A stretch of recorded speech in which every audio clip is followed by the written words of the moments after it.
Hello বন্ধুরা, আমার নাম রীতা। এই যে আমার গল্প নতুন করে শুরু। জীবনে আমরা কোনো কোনো সময় ভাবি যে জীবনটা যদি আবার নতুন করে শুরু করা যেত, আর আমি সেই সুযোগটা পেয়েছি। আমি আগামী 2 সপ্তাহ পরে আমার শ্বশুরবাড়ি আন্দামানে শিফট হয়ে যাচ্ছি, পুরো 20 বছর পরে।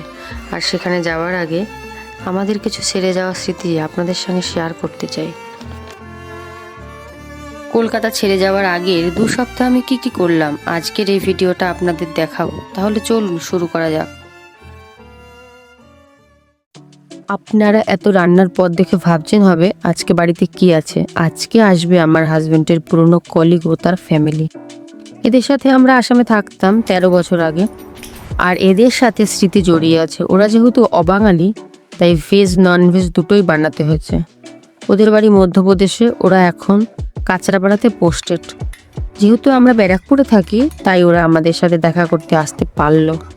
ওরা আসবে বলেই আমি মাংস, পনির তরকারি, পোলাও, ডাল, বেগুনি, রায়তা, পায়েস, পাঁপড়, লুচি বানিয়েছি। আপনারা ভাবতে পারেন ওরা ভেজ, তাও আমি মাংস কেন বানালাম। আসলে যে দাদাটা আসছে সে মাংস খায়, কিন্তু ওর ফ্যামিলি ভেজ খায়। যাই হোক, রান্নাটা খুব মজাদার হয়েছিল। আমরা সবাই মিলে দুপুরে খেয়ে নিলাম।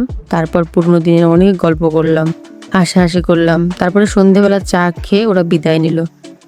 আর আমাদের সাথে ওদের কবে দেখা হবে জানি না। বন্ধুরা, এই যে আপনারা দেখছেন, আমরা সবাই মিলে প্যাকিং করছি আন্দামানে পাঠানোর জন্য। যাই হোক, সারাদিন প্যাকিং করার পরে সন্ধেবেলা আমার বান্ধবীরা দেখা করতে আসলো সবার সঙ্গে। আমরা অনেক গল্প করলাম। ওরা সিঙ্গাড়া আর মিষ্টি নিয়ে এসেছে, আমরা সবাই খেলাম। আমি চা বানালাম। পরের দিন সকালবেলা উঠলাম, একটু বেলা হতে গাড়ি আসলো জিনিস নেবার জন্য। আমরা 4 জন মিলেই টুকটাক করে গাড়িতে জিনিসগুলো উঠাতে লাগলাম।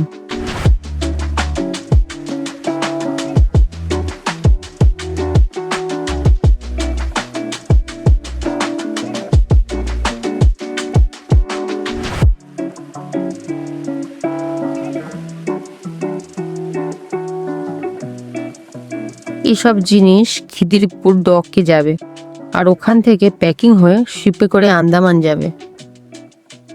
বেশিরভাগ জিনিসটাই পাঠানো হয়ে গেছে, যেগুলো বাকি আছে সেগুলো আমরা নিয়ে যাব না, বাড়িতে রেখে আসব।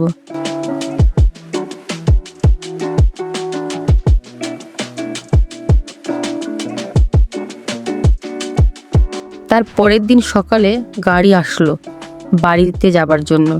সকাল সকাল ঘর ফাঁকা করে জিনিস নিয়ে চললাম ব্যারাকপুর ছেড়ে বাড়ির উদ্দেশ্যে। আমরা সবাই জিনিসের সাথে গাড়িতে বসেই চলে গেলাম। আর ব্যারাকপুর থেকে বিদায় নিলাম।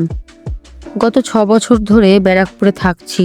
যাবার সময় অনেক মন খারাপ লাগছিল, কিন্তু খুশি হচ্ছিল যে ফাইনালি আমরা আন্দামানে চলে যাচ্ছি।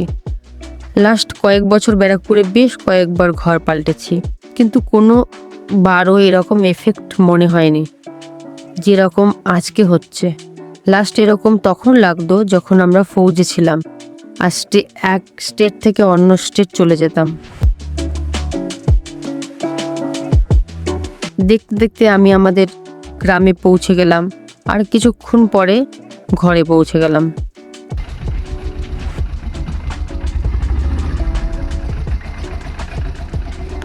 বন্ধুরা, কলকাতা ছেড়ে যাওয়ার আগে এটা ছিল পার্ট 1।